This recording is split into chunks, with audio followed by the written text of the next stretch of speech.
First of all, a direct question to you will be, what do you think of his activism? To be honest with you, what do you think? Ideally,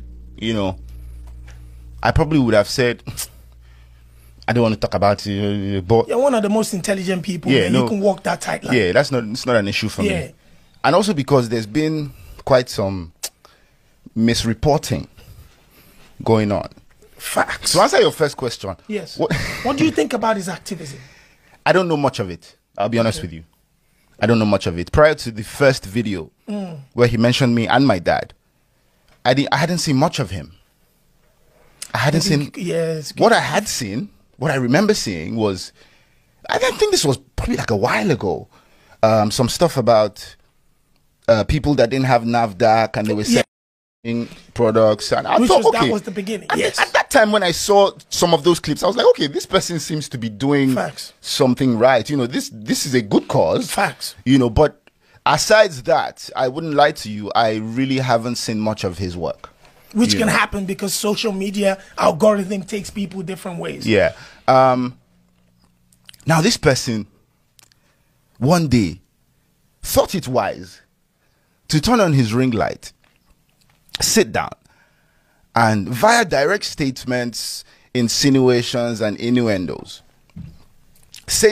allege that myself and my dad connived with some certain individuals to manipulate justice and bribe the EFCC. And adding that the reason I've done this is because I have a homosexual relationship with Bobrisky. Going further to say that my posturing as an activist, everything is false. Yeah. How did you feel about when that came out? Personally, how did you feel? How would anyone feel? It's horrible things to say. Absolutely no proof. Why would you just come and allege all these things? You have absolutely nothing to support all these statements. And this is why I say, when we speak about seed of discord, just ordinary Nigerians, I think also need to be a lot more careful in jumping into conclusions and let's just look at things a bit more objectively, and somebody just coming up and alleging something shouldn't be the basis for which you draw your conclusion. What has this person shown to support this allegation? And what a lot of these people were now saying, why don't you face this? Okay, well, now, via my counsel, I wrote to the person that he's alleging or he's attributing all these statements to, and the person has denied that absolutely no money was paid to me or my dad for nothing. All these things are false, basically. So now you have to defend yourself because he who alleges must prove. I've gone to court for defamation of character because that's clearly what this is.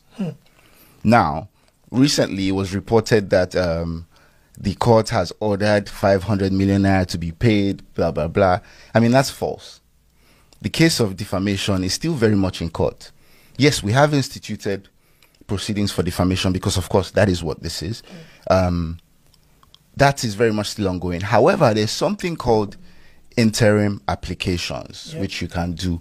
While a substantive case is still ongoing, you can apply to the court for an injunction to hold on to something, because this defamation still subsists. This video I speak of is still very much on his page, on his pages.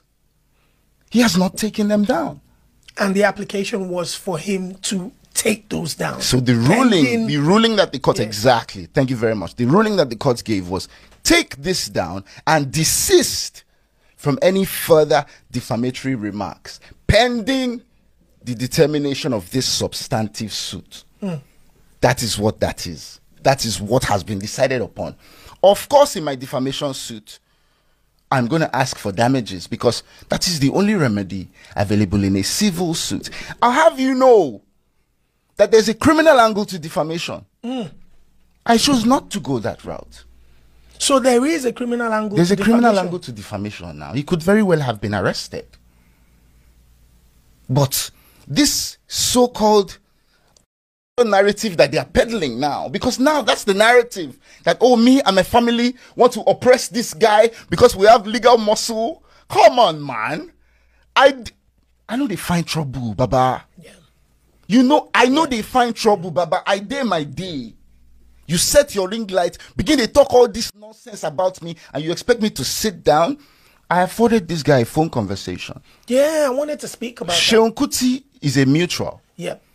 I saw, when this thing first came out, I saw Seun Kuti saying on his Instagram live that he knew about it, something. So I called him. Waiting with this, Baba. So Seun must have called him, and then he reached out to me. And on the phone, this guy was instantly defensive. From the like, bro, try and listen. Like, what are you even already fighting about? And he said to me, without mincing words, he said, Shebi, you are a lawyer. Go to court. In my opinion, this person... During the conversation to try to find common ground. This person, in my opinion, wanted the litigation. Now, what he thinks that does for him, I do not know. I do not know what he thinks that does for him. I don't know if he thinks it will posture him as some sort of hero. But he clearly wanted the litigation. Without that conversation went. Because as soon as you posted this this thing, I sent you the reaction notice saying what you've posted is a load of bollocks. You know, absolutely false. I need you to take it down and offer an apology within a certain amount of time. What did he do? Nothing. I thought I saw, first of all, apologies from Seun, and then I saw I believe I saw an apology from him too. So Seun Kuti did his because of, you know, the things he said on his live, you know, but that's aside. Yeah. He didn't offer an apology. He said, and this was at the House of Assembly when he was invited to this panel, said a few words, you know, some people are taking advantage to tarnish the image of my dad. Absolutely did not mention my name. Has been dodging mentioning my name ever since I wrote to him. That same day, posted something on his Instagram story at Falz, the bad guy. Oh, I wish say you day here to see what's in the happen for you. Yeah. Come on, man. Bro, what are you doing? This is not an apology. This defamatory publication still exists on your page. What are you doing? What is this? And you people are trying to peddle a narrative that I'm an oppressor. Are you people listening? Your track record, bro, definitely. Go to my comment section now as we speak. Go to my comment section. Negative? Go to read comments. Bro, just go read comments by yourself. Negative? You will see where people dey. And this is the reason why a lot of people say things like, oh, Nigerians deserve what they get. I don't like to make statements like that, because really and truly, nobody deserves the amount that we go through, bro. Nobody does. But when you don't take your time to carefully assess scenarios and you jump on cheap manipulation tactics and you then spew negativity at somebody for absolutely no just cause, of course people are going to say stuff like that. People buy into that. What about the audio that he had presumed to have played, which alleged that the other person was saying what they had said? And that's why I'm saying that audio now has been denied by the person that he's alleging was the author. And bro, he who alleges must prove. Must prove. So he has a lawyer. His lawyer has been in contact. So I imagine his lawyer would have explained all these things to him. You know, so since he really, really desperately wants litigation, the rest of the explanation will be done in court.